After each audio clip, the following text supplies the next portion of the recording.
Welcome to my Essential Philosophy readings. Today's lesson will treat pre-Socratic philosophy and one of the most challenging philosophers ever, Heraclitus. We all know that Heraclitus often expresses his very low opinion of his fellow human beings. He complains that people fail to understand him and perhaps that they are hostile to his unfamiliar, morbid, and very dense ideas. Also, that they care more about their bellies than the truth. They do not use their senses or intelligence correctly.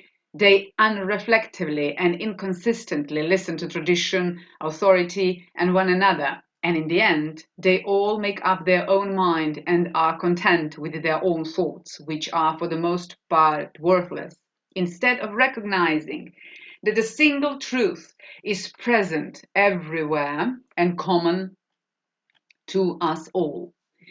Heraclitus also attacks notable intellectual figures for their ignorance. Bias of Priene, one of the seven sages, is accepted from abuse, perhaps because he declared most people are bad. It is interesting and perhaps significant that in surviving fragments, Heraclitus does not attack the Milesian philosophers, to whom he de facto indebted for many of his views. As to make it clear, Heraclitus claims to have made a discovery of colossal importance, no less than the key to understanding everything existing. His notion of everything extends further than the Ionians, since it covers, in addition to the physical world, the practical world of ethics and politics, religion, and some more strictly philosophical realms as well. He calls this fundamental discovery the Logos, and he believes that understanding the Logos is the most important thing a person can do. Therefore, the chief task of this post will be to determine what he means by the Logos and how he understands it to account for all phenomena.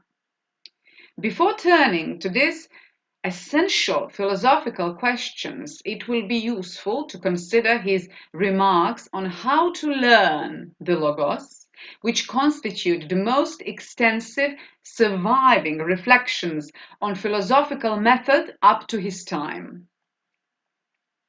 Heraclitus said that most people act as if asleep, each with a private dream world different from the common public world we live in, and although surrounded by a part of the real world which is common to all, the Logos is common, people do not apprehend it or comprehend it. So, Heraclitus suggests that we can escape from this very state, for he contrasts sleeping and the dream world with waking and the real world, and the contrast suggests that we can wake up. The question is only how. In contrast to the normal human state of ignorance and state of unbelief, the divine has knowledge and the divine has insight and is the only truly wise being. Neither this claim nor the observation that we are like babies in comparison with God means that we must remain wholly ignorant any more than the thesis that understanding is common to all people means that we all possess the very insight Heraclitus denies we have. Rather, as children grow to maturity, we may grow in insight. Our ultimate goal is thinking. Our ultimate goal is gnoti seuton, self-knowledge, and thinking rightly. To the extent that we attain this insight and wisdom, we transcend the human and resemble the divine. So, we gain insight mainly in two ways. inquiry into ourselves, and inquiry through correct use of the senses into the world around us. At first sight, it appears that the senses cannot help us acquire this knowledge, but none and not the qualifications, like sight and hearing, are, according to Heraclitus, unreliable to those with barbarian souls. Some do not know how to hear, some do not know how to speak. Therefore, most people fall into these categories, but Heraclitus believes that a wise person can use his senses to gain accurate information. He prefers experiencing things for oneself, but rates hearing lower than sight, perhaps because we can be told falsehoods even by respected authorities. So his comments on the sense of smell indicate that we should use whatever sense is most appropriate in each situation.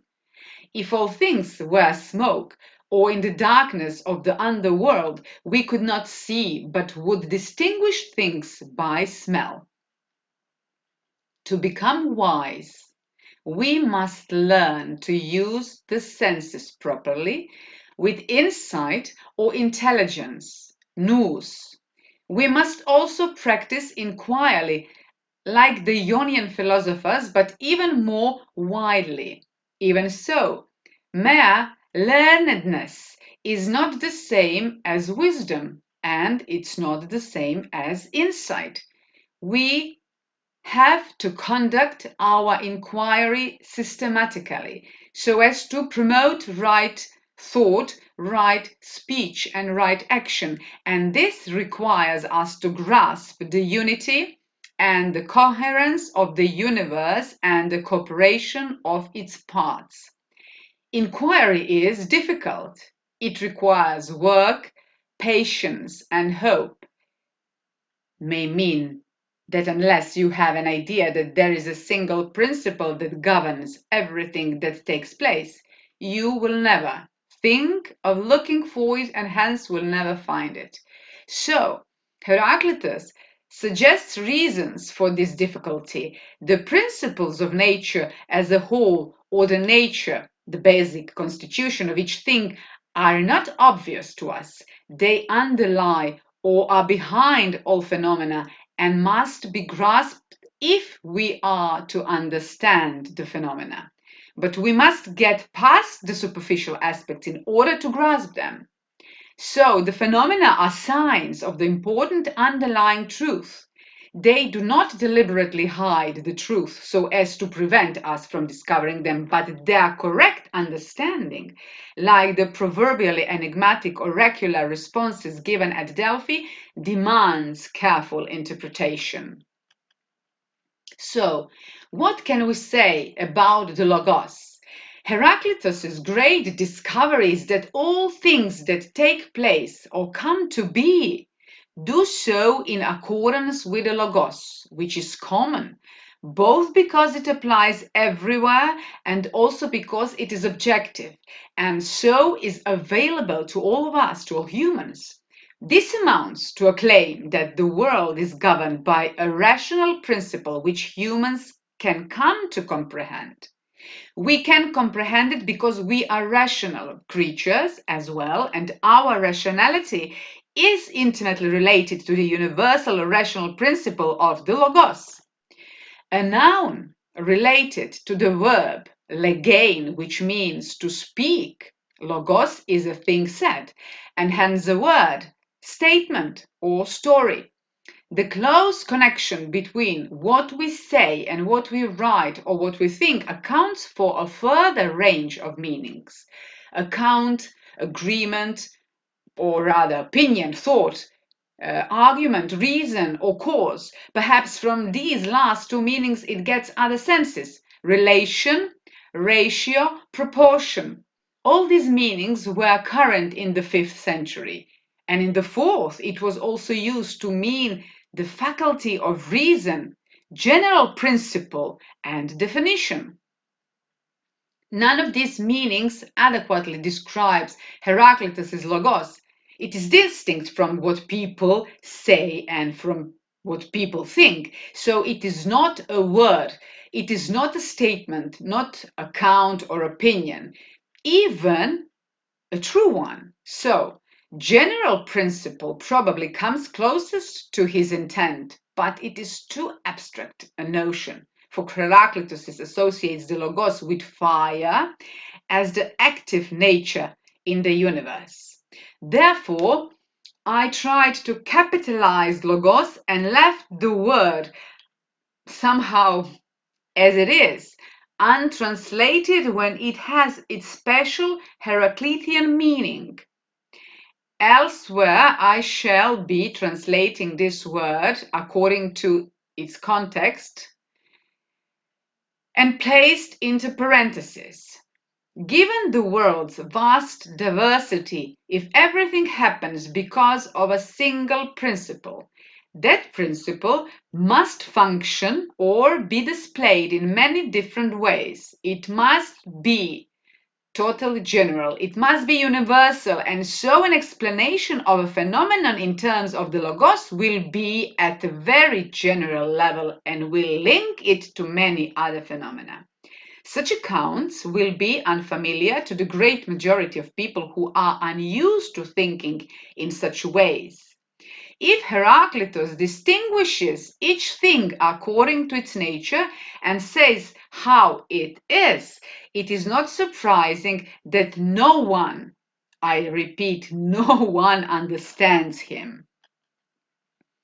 The words just quoted suggest that Heraclitus believed that when properly used, language represents or presents reality in the sense that the correct description or account of anything accords with that thing's nature and says how the thing in question is, in that the account itself reflects the very nature of the thing.